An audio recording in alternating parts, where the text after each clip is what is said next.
They don't have a delivery in and of themselves. They're loaded with a delivery.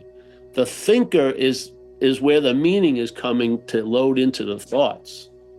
Yeah, it's the thinker that is the distributor of the meaning that the thoughts are going to bring to you in this life, and you're going to greet them as my thoughts.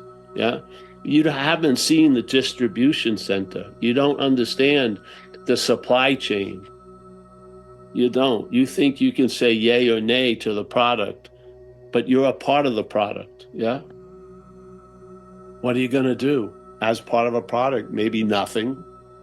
Just check it out. Because, I mean, if people want to get out of themselves with spirituality, man, a lot of people just had the same drive with drugs. They did. They were trying to get out of somewhere and go somewhere else and at least see everything from a different view. Yeah. I just think that view, no matter what that view is, it's either going to be contained by this view of being the long-lasting, independent, separate thing, or it's going to revert back to that view very quickly. Yeah, in time, before you know it. Before you know it, coming out of that peak experience, it's already been claimed as you had the peak experience. Yeah, I don't see how you can beat it in time. Especially because you are it. I don't know how you're going to outrun you, or like how you're going to outrun your shadow if you're that which is casting the shadow. I just don't see it. So I found a peace that passeth my understanding. I did. I thought peace was going to have to be worked at and then maintained and polished and refined and, like keep filtering and get the better gold, yes, constantly. I don't see it that way. So you and I are the dreaming of the dream. We forgot we're dreaming. Wow. How's that being facilitated?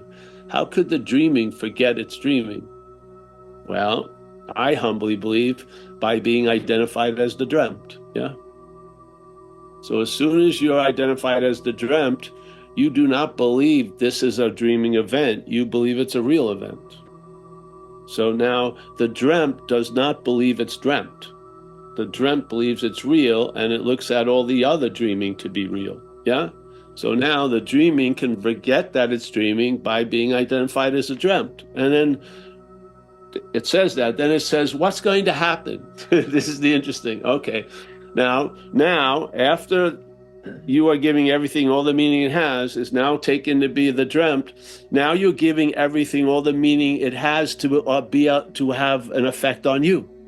So now you have an ass that it can bite. Yeah. What? Oh yeah. So you give everything all the meaning has, and now as the dreamt, you're giving things the meaning to have an effect on you.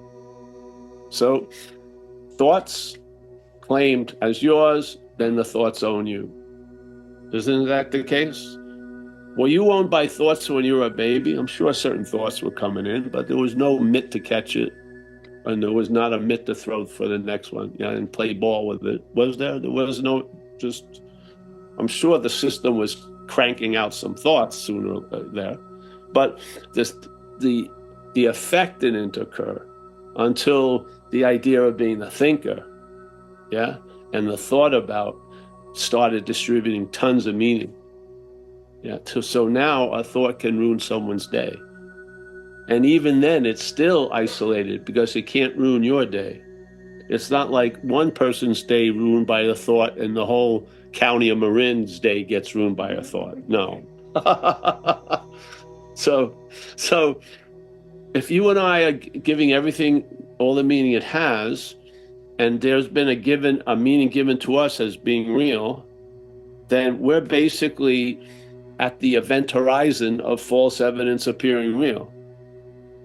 And I don't mean the false evidence that's appearing real to us, but we are false evidence appearing real, as is. The non-existent thing appearing to be an existent thing is false evidence appearing real. How is that going to know the truth from the false when it doesn't even know the truth from the false where it's sitting? Now, is this going to bring you knowledge? No, you lose interest in it. You will lose interest in tinkering or trying to rehab or renovate a failed system. You just fucking lose interest in it. And maybe your ear will pick up a different tune or a different intonation or the next intuitive drop or something like that. And you'll start the Pied Piper you've been listening to, you'll pick up another Pied Piper, so to speak. Yeah, because you realize, as we say in recovery, why are you in so much fear today? Why are you and I in so much fear today? We'd have to have a lot of coffee if we let each other talk about that. Be here for hours and hours. But he says, isn't it because self-reliance has failed us? What an incredible diagnosis. Yeah. You're not listening to one person's misunderstood take on what's going on. You just immediately, this is the point. Yeah. Why are you in so much fear today? Oh, we beg to differ. Stop your story. Isn't it because self-reliance has failed you? What? Yeah. How about fit that in and see if that fits better? Self-reliance. Well, then what is self-reliance? Well, reliance on self. Yeah.